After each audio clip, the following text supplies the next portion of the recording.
Donc, bonjour à tous, bienvenue dans notre deuxième tuto. Dans ce tuto, je vais essentiellement parler du paramétrage du logiciel Project 2016. Le paramétrage est très important pour la suite de la planification ou de l'utilisation du logiciel MS Project 2016. Dans notre tuto précédent, nous avons eu à présenter l'écran MS Project 2016. Donc, nous allons pouvoir aller directement au paramétrage. Pour paramétrer le logiciel, vous cliquez sur le menu Fichier. Donc, le menu Fichier que voici. Vous cliquez sur le menu Fichier, puis sur Options. Options que vous voyez en bas. Donc, Fichier, Options. Vous cliquez sur Options.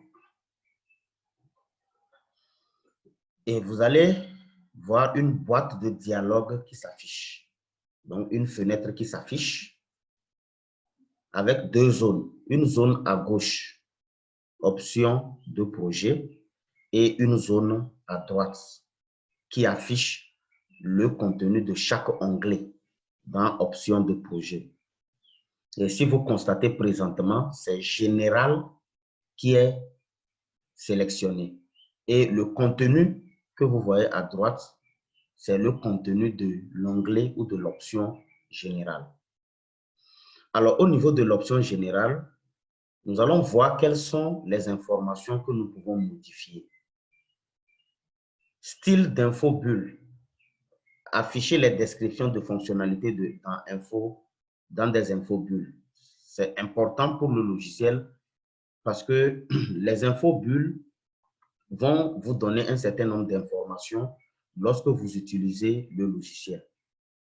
Ces infobulles apparaissent dans un cadre en cercle ou en rectangle et laissent des informations importantes pour vous. Au niveau de l'affichage Project, affichage par défaut, Gantt avec chronologie ou le diagramme de Gantt tout court. Cette option est sélectionnée par défaut parce que lorsque vous exécutez le logiciel s'affiche directement avec le diagramme de Gantt. On aurait pu changer, au lieu du diagramme de Gantt, on aurait pu prendre un autre type d'affichage, notamment graphe des ressources, planificateur d'équipe, report des jalons, le réseau des tâches qui est le réseau PERT. Alors, la conséquence, lorsque vous changez l'affichage par défaut, c'est que lorsque vous validez ce paramétrage, vous quittez le logiciel et vous relancez le logiciel, MS Project va s'afficher avec le nouveau type d'affichage qui est défini par défaut. Et c'est ce que vous devez comprendre. Donc, il est recommandé de laisser par défaut Gantt avec chronologie parce que ce type d'affichage nous permet de saisir des tâches, définir la durée, la date début, les contraintes, etc. Dans un autre type d'affichage, vous n'avez pas la possibilité de renseigner toutes les informations que je viens de citer. Ensuite, vous avez le format de date. Le format de date, c'est ce format qui sera appliqué dans les colonnes date de début et date de fin, quand nous allons commencer par saisir les tâches. Vous voyez, comme je l'indique. Quand nous allons saisir les tâches, nous avons la durée, nous avons la date de début, la date de fin. Ces informations que nous allons renseigner dans les colonnes date de début, date de fin, prendront ce format que vous voyez. Parce que c'est le format qui est défini par défaut. Ce qui signifie que j'ai la possibilité d'aller changer un autre format. Si je juge que le format par défaut défini par MS Project n'est pas approprié, alors je peux prendre un autre format. Vous avez donc autant de formats disponibles. Mais si vous pensez que c'est bon, alors merci de ne pas modifier. Personnalisez votre suite de programmes Microsoft Office, le nom d'utilisateur. Le nom que vous allez voir affiché là, c'est le nom qui est associé à l'installation de votre système d'exploitation. Donc, lorsqu'on installait le système d'exploitation, il y a une zone dans laquelle on demande le nom. Et donc, l'installation de MS Project, dans l'installation de MS Project a utilisé le nom de l'ordinateur comme le nom d'utilisateur et les initiales, ce sont les premières lettres du nom et du prénom éventuellement. Alors, au niveau de l'arrière-plan, ça c'est la coloration, c'est ce que j'appelle le thème. Alors, le thème approprié, c'est en couleur, au lieu du gris foncé ou du blanc. Donc, merci de laisser le thème en couleur qui est beaucoup plus convivial. Alors, afficher l'écran de démarrage au lancement de cette application.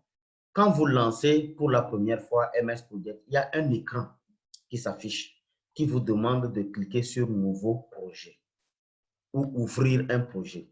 Donc, cette option cochée indique qu'à chaque fois que vous allez lancer MS Project, il y a cet écran qui va s'afficher à vous, qui va vous demander si vous voulez créer un nouveau projet ou ouvrir un projet existant. Voilà ce que nous pouvons retenir de l'onglet général.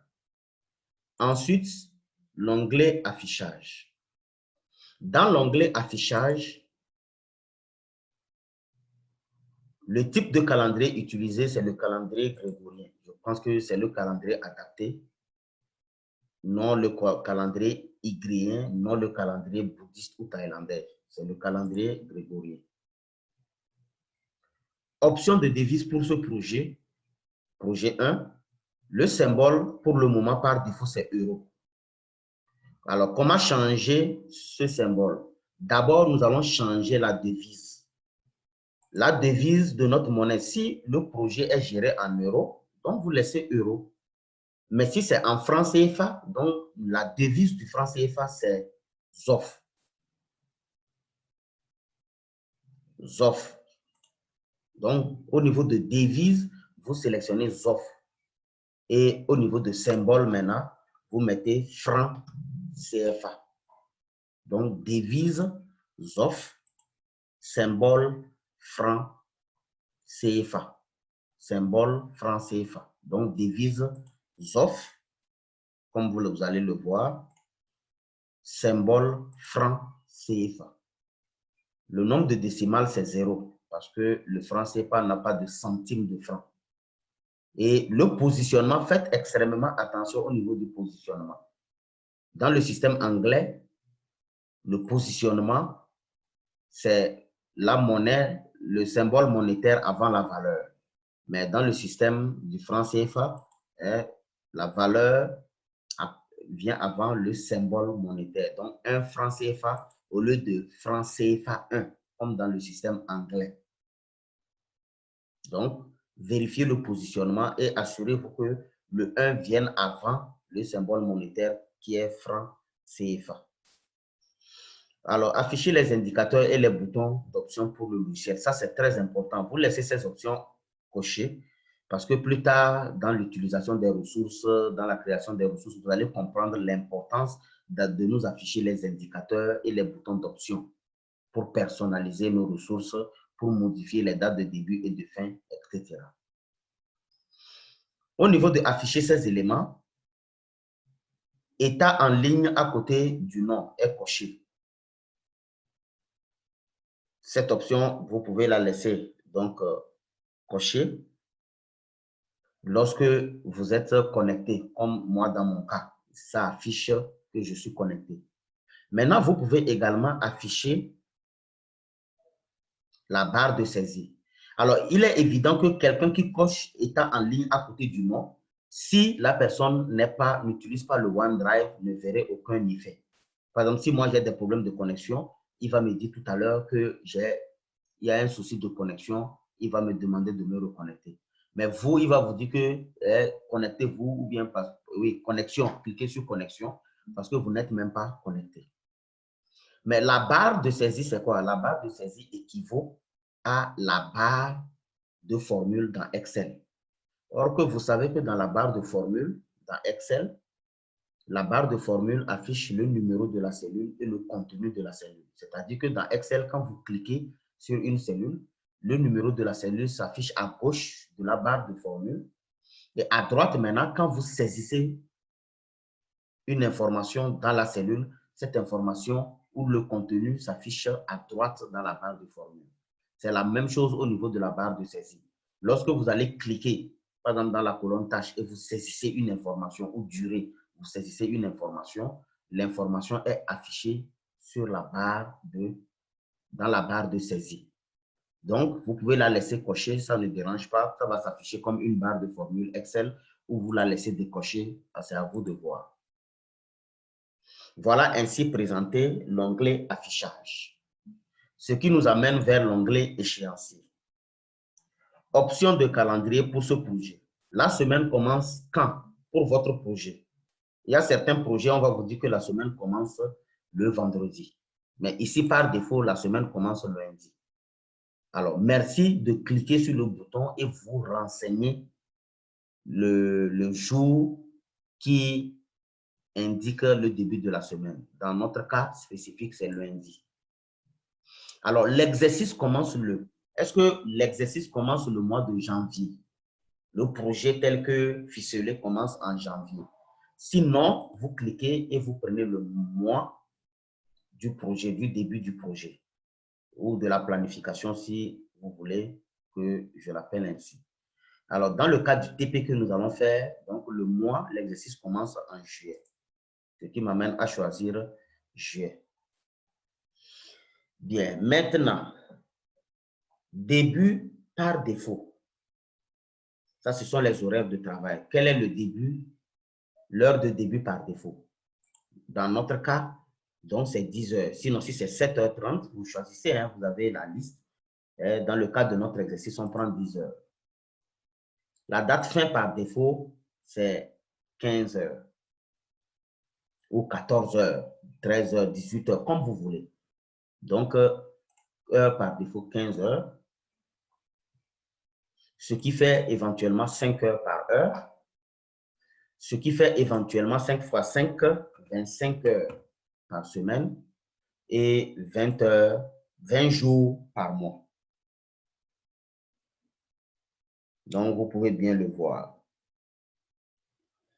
Alors, au niveau de l'échéancier, vous voyez déjà les infos bulles dont je vous parlais. Quand je pointe déjà sur afficher les messages de prévision, vous voyez, donc il donne un info bulle. Et là, il dit afficher des messages sur les incohérences de l'échéancier. Par exemple, un successeur qui commence avant la fin du prédécesseur. Cette option est importante parce qu'elle va nous permettre justement, lorsque nous allons parler des types de tâches, elle va nous permettre de savoir s'il y a un problème ou une incohérence entre une tâche prédécesseur et une tâche successeur.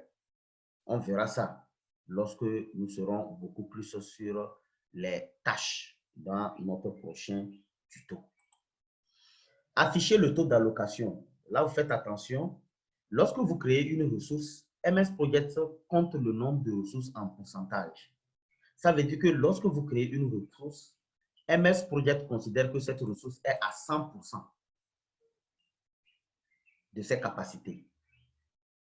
Si la ressource, ça veut dire que si c'est 2 ressources, alors MS Project dit que les ressources là sont à 200% de leur capacité. Ça veut dire que ça fait 2 personnes. Si c'est 3, ça fait 300 personnes, etc. Alors, le pourcentage souvent crée des confusions. Alors, si vous voulez qu'il compte, MS Project compte la ressource en tant que 1, 2, 3 au lieu de 100%, donc changez le taux d'allocation en tant que décimal et non pourcentage. Mais je rappelle que par défaut, c'est pourcentage. Mais vous ramenez ça en décimal. Option de planification pour ce projet.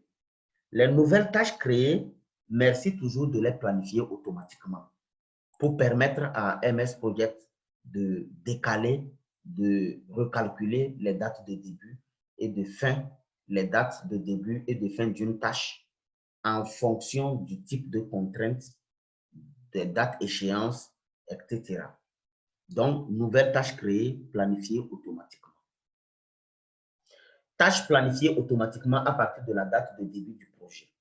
Alors, lorsque vous commencez la planification et vous saisissez les tâches dans la colonne tâches et vous mettez la durée, MS Project attribue en même temps le début de chaque activité ou de chaque tâche par rapport à la date de début de votre projet. Et pourquoi? Parce que c'est ici que ça a été défini dans le paramétrage.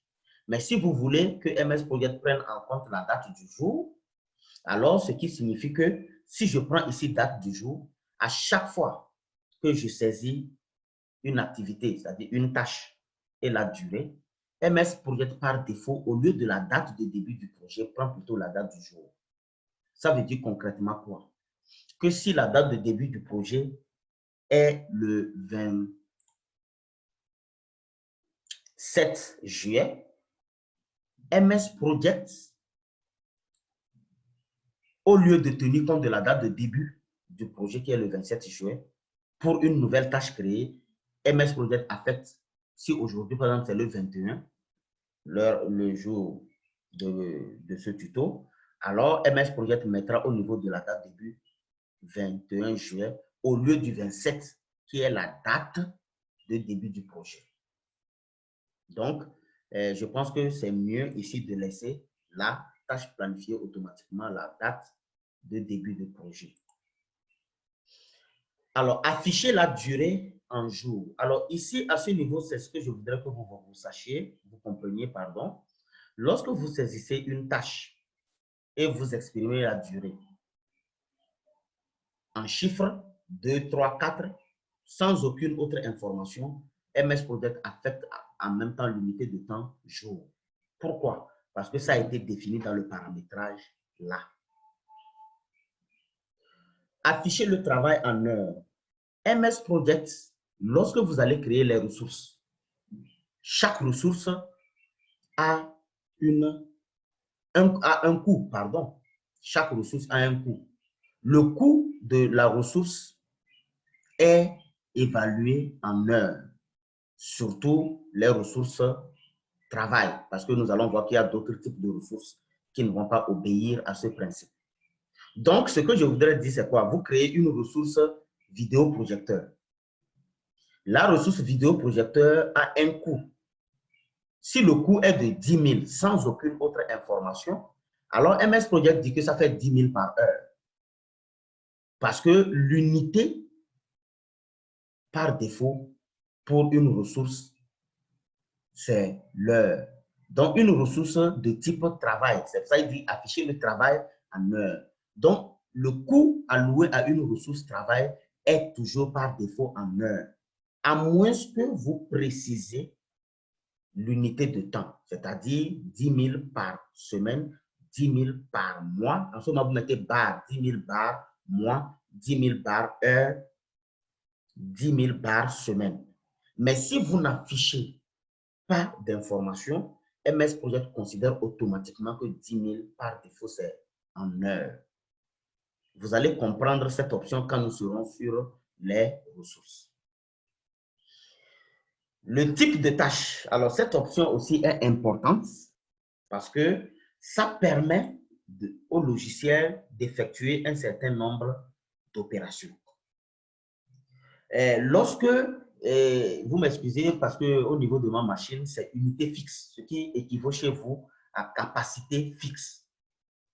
Lorsque la capacité est fixe, le coût alloué à une ressource ne change pas si on ajoute d'autres ressources.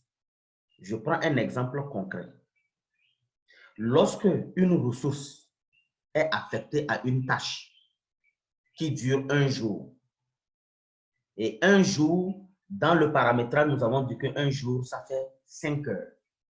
Donc, une ressource qui peut faire 5 heures de travail et est rémunérée à 10 000 francs l'heure perçoit, je pense, en 5 heures, 50 000 francs. Ce qui fait 10 000 par heure fois les 5 heures, ce qui fait une journée, ça fait 50 000 francs.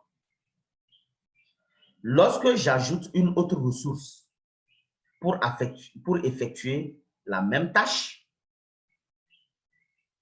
MS Project évalue cette ressource ou bien le coût alloué à cette seconde ressource est également à 10 000 francs. Parce que c'est pour la même tâche. Je n'ai fait qu'augmenter la capacité de cette ressource. C'est-à-dire, la ressource là, c'était 1. Maintenant, j'envoie à 2. Ça veut dire 2 personnes sont appelées à réaliser la même activité. Sachez que les 2 ressources sont rémunérées à 10 000 francs l'heure. Ce n'est pas parce que j'ai ajouté une ressource que la première ressource perd sa valeur. Donc, le coût alloué à la première, à la deuxième ressource reste 10 000 francs l'heure. Mais comme vous-même, vous le comprenez, pourquoi? Parce que la capacité, on a dit, la capacité est fixe. Le coût que vous avez alloué à la ressource est fixe. Quel que soit le nombre de ressources, ce sera 10 000 l'heure. Mais il y a quelque chose que vous devez comprendre. Si une ressource peut faire 5 heures en une journée, 2 ressources ne vont plus faire 5 heures en une journée. Donc, ça fait 5 heures divisé par 2, 2,5, 2,5. Donc, dans le cas où la capacité ou l'unité est fixe, ce sont les heures, c'est la durée qui change en fonction du nombre de ressources. Lorsque la durée est fixe, c'est l'inverse de la capacité. Si une ressource doit effectuer une tâche en 5 heures, ce qui fait un jour, lorsque la tâche, le type de tâche est durée fixe, quel que soit le nombre de ressources que vous allez affecter à cette tâche, la durée reste fixe. Ce n'est pas parce que c'est une personne qui peut effectuer un travail en 5 heures pour une tâche durée fixe que vous envoyez une deuxième ressource et cela va modifier la durée. La durée reste figée, ça reste 5 heures. Quel que soit le nombre de ressources que vous affectez à la tâche, la durée reste 5 heures. Mais comme dans ce cas, c'est la durée qui est fixe, la ressource perd sa valeur de départ. Donc, concrètement, si la ressource était rémunérée à 10 000 francs l'heure pendant 5 heures, l'affectation d'une deuxième ressource ne modifie pas les 5 heures, mais divise le taux ou bien le coût qui était de 10 000 est divisé par 2 parce que les ressources sont passées à 2. Donc, précédemment, la première ressource avait 10 000, maintenant à 2, ça fait 10 000 divisé par 2, ça fait 5 000, 5 000. S'ils sont 4, il faut encore diviser par 4, etc., etc. Mais la durée reste figée. Ça, c'est le cas de la durée fixe. Maintenant, le travail fixe vient à quel moment? D'abord, comment calcule-t-on le travail? Le travail, c'est la capacité fois la durée. Si la ressource est à 10 000 francs l'heure, ça, c'est la capacité, les 10 000 francs l'heure. La durée, c'est 5 heures. La ressource est utilisée pendant 5 heures. C'est ça la durée. Donc, pour calculer le travail, on fait la capacité qui est à 10 000 francs l'heure fois la durée qui est 5 heures, ce qui fait donc 10 000 fois 5, ça fait 50 000 francs. Donc, le travail est égal à 50 000 francs. Quand est-ce qu'on définit une tâche comme travail fixe, dont le type est travail fixe? C'est parce qu'on connaît déjà l'enveloppe allouée ou bien le coût alloué à cette activité. Et ce qu'on veut dire, c'est quoi? Quel que soit le nombre de ressources ou quelle que soit la modification de l'unité de temps, que cela n'impacte pas l'enveloppe initialement définie, qui est certainement de 300 000. Donc, si l'enveloppe est de 300 000, l'affectation des ressources supplémentaires ou le prolongement, la modification de l'unité de temps ne doit pas affecter l'enveloppe définie au départ, c'est-à-dire ne doit pas affecter le travail. Donc, si l'enveloppe est de 50 000 francs, donc pour une tâche, je reviens, pour une tâche dont le travail est fixe, une ressource qui devrait effectuer une tâche qui est à 10 000 francs l'heure, qui devrait effectuer une tâche en 5 heures, prend 50 000 francs. Et c'est ça le travail. Maintenant, quand le travail là devient fixe, si vous affectez une autre ressource, est-ce que cela va changer l'enveloppe financière? Non. Le montant reste fixe, 50 000 francs. Maintenant, c'est l'une des options, des deux options précédentes qui est appliquée. Soit l'unité, la capacité perd sa valeur et la durée est maintenue. Donc, si vous affectez une nouvelle ressource, au lieu de 10 000, le taux horaire devient 5 000 pour les deux. Ça fait 10 000 divisé par 2. Et donc, si ça fait 5 000, donc 5 000 fois 5, ça fait 25 000. 5 000 fois 5, ça fait 25 000.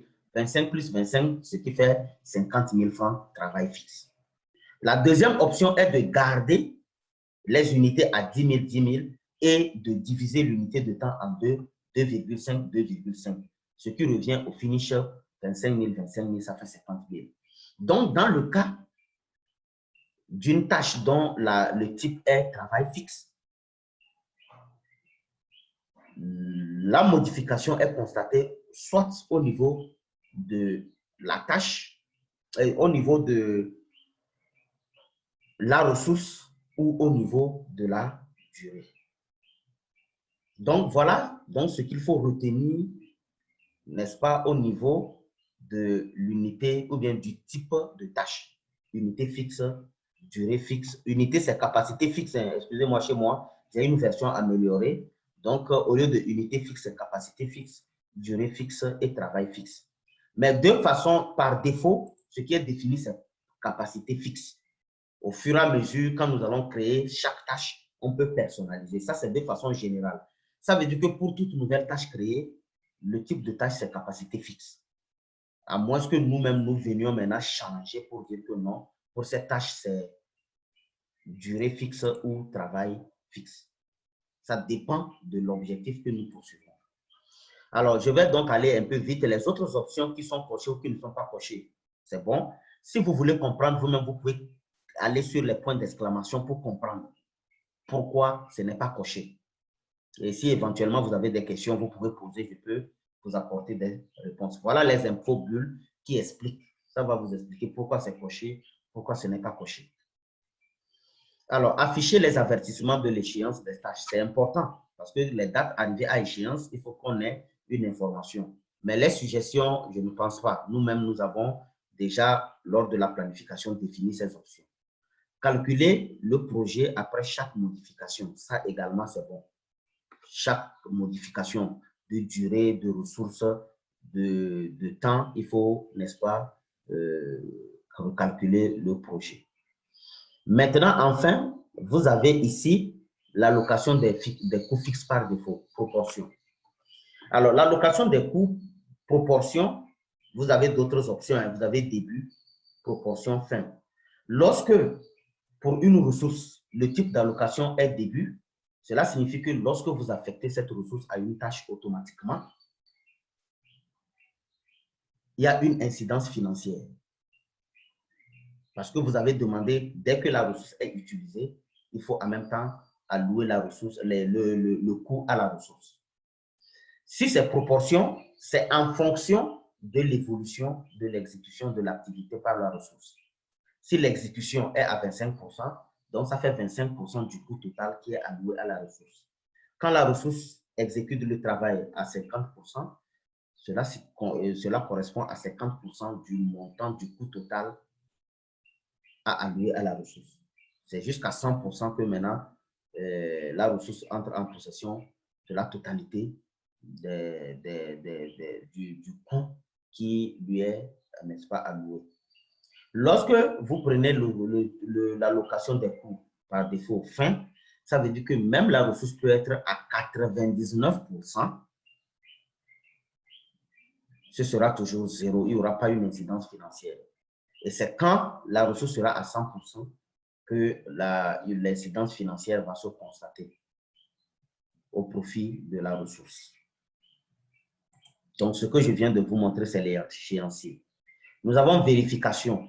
Alors là, nous allons y passer parce que c'est Word. Ignorer les mots en majuscule, ignorer les mots qui contiennent les chiffres. Bon, vraiment, c'est Word. Donc, on va y passer, on ne va pas perdre du temps ici. Au niveau de enregistrer, le format de fichier, c'est MPP. Donc, quand vous enregistrez un fichier MS Project, que vous envoyez un fichier attaché ou bien vous envoyez un fichier projet en attaché, l'extension, c'est MPP, .mpp. C'est comme pour Word, vous allez me dire que c'est .docx. Pour Excel, c'est .xlsx, etc. L'emplacement par défaut, si vous décidez d'enregistrer un projet, le projet est automatiquement enregistré dans le dossier Mes documents. Vous pouvez cocher l'option enregistrer automatiquement toutes les... Par défaut, il a mis 10 minutes, vous pouvez diminuer à 1 minute, 2 minutes. Comme ça, à chaque fois que vous travaillez, vous avez la possibilité, MS Project a la possibilité d'enregistrer automatiquement les différentes modifications. Bon, je pense que ici, ce n'est pas vraiment important. Alors, vous avez également aussi ce que nous appelons la mémoire cache. Nous avons appris en formation que la mémoire RAM est volatile. Elle est volatile, ce qui signifie quoi? Vous avez ouvert un fichier Word, vous êtes en train de travailler et on coupe le courant. Vous perdez automatiquement le contenu parce que vous n'avez pas sauvegardé le document. Alors, la mémoire cache, c'est une mémoire dans la mémoire RAM, mais qui est en mesure de stocker vos données, même quand bien même ces données ne sont pas enregistrées. Alors, c'est ce qui fait que ces derniers moments, quand vous voyez vous travaillez puis l'ordinateur s'éteint, lorsque vous rallumez l'ordinateur, on vous dit de récupérer. La récupération est, les données à récupérer sont en fait logées dans la mémoire cache. Et donc, voilà la taille. C'est à 50 mégas, ça veut dire que si vous avez des données et lors d'une coupure de courant, vous pouvez récupérer un certain nombre d'informations jusqu'à 50 mégas de mémoire cache. Si votre ordinateur a une grande mémoire, vous pouvez aller jusqu'à 100, 150 mégas. Langue, bon, je ne dis rien parce que la langue, c'est le français. Options avancées. Alors, au niveau de options avancées, toujours les options qui sont cochées, vous les laissez cocher. Ce qui n'est pas coché aussi, vous les laissez. Ça permet au logiciel de fonctionner. C'est pour gagner du temps que je ne veux pas rentrer dans les différents détails. Alors, assistant, donc général, c'est bon. Assistant consultation, c'est bon. Project Web App, c'est la version web de MS Project. Ce n'est pas coché parce qu'on n'a pas la version web. Option générale pour ce projet, vous ne touchez pas. Vous voyez le taux standard par défaut, 0,01 € par heure. Ne vous en faites pas, c'est parce qu'on n'a pas encore validé que vous ne voyez pas franc. Quand on va valider, là, vous voyez 0 heure, là, euro par heure, ça va être franc. Donc, c'est ce qui sera alloué à chaque ressource si vous n'indiquez pas l'unité de temps. Donc, quand vous allez créer une ressource, le taux standard que vous allez allouer à la ressource, si c'est 10 000, sans autre information, il affecte automatiquement par défaut 10 000 francs par heure. Et c'est ce qu'on a dit. Bien. Affichage. Afficher le nombre de projets récents. Au niveau de la bande verte, quand vous lancez premièrement le projet, il peut afficher jusqu'à 50 projets. Bon, le reste des informations, c'est bon, hein? C'est coché, c'est bon. Maintenant, si vous avez certaines informations spécifiques posées dans la question, là, je vais vous expliquer. Mais ce qui est coché, c'est bon. Ce qui n'est pas coché aussi, c'est bon. Alors, enfin, vous avez l'option d'affichage de ce projet. Ici, je vous invite à prendre connaissance des unités de temps telles que saisies. Parce que quand nous serons au niveau de la durée, nous allons saisir ces unités de temps. Donc, mieux vaut vous familiariser. Minutes, il a mis MIN. Vous pouvez dérouler et choisir ce que vous voulez. À vous de voir. Vous avez heure. Voilà comment il a écrit heure. À vous de voir si l'unité de temps telle que définie, par exemple, jour, il a mis jour. C'est moi plutôt qui ai changé en JR. À vous de définir l'unité de temps. semaine, il a mis donc SEM point. À vous de voir. Si vous avez besoin, vous avez envie vraiment de changer l'unité de temps ou pas. Vous avez la possibilité de changer. Et là, maintenant, après avoir changé, ou bien vous prenez connaissance de l'unité de temps. Parce qu'au niveau de la durée, on ne va plus souffrir. Si vous écrivez, par exemple, au lieu de MIN, vous avez pris dans le paramétrage MIN, et après vous mettez M, il ne va pas accepter. Parce que M correspondra plutôt à mois. Et au niveau de mois, si vous voulez, vous prenez totalement mois ou bien M. Si c'est M, donc l'unité de temps sera M. Si c'est mois, l'unité de temps sera mois. C'est à vous de voir. Et donc, je pense que c'est ce que je peux vous expliquer ici. Les tâches critiques, si la marge est inférieure à 0, on reviendra sur ça. Il faut d'abord qu'on sache ce que c'est qu'une tâche, une tâche critique. Et personnaliser le ruban, là, il n'y a rien. Il n'y a rien au niveau de personnaliser. Barre d'outils, il n'y a rien. Ce sont des options, vous n'avez pas besoin d'aller là. Complément, il n'y a rien là. Gestion, centre de gestion de confidentialité, il n'y a rien. Donc, pour me résumer, nous avons personnalisé général, affichage, échéancier, option avancée. C'est ce que nous avons fait au niveau de paramétrage. Et lorsque vous avez fini le paramétrage, maintenant, vous pouvez cliquer sur OK. Donc, nous sommes arrivés à la fin du paramétrage du logiciel. Je vous remercie pour votre aimable attention. Dans le troisième tuto qui va suivre, nous allons maintenant voir comment nous allons voir les tâches, essentiellement les tâches, durée, début, fin, les prédécesseurs, etc. Merci bien et prochain rendez-vous dans notre troisième tuto. Merci.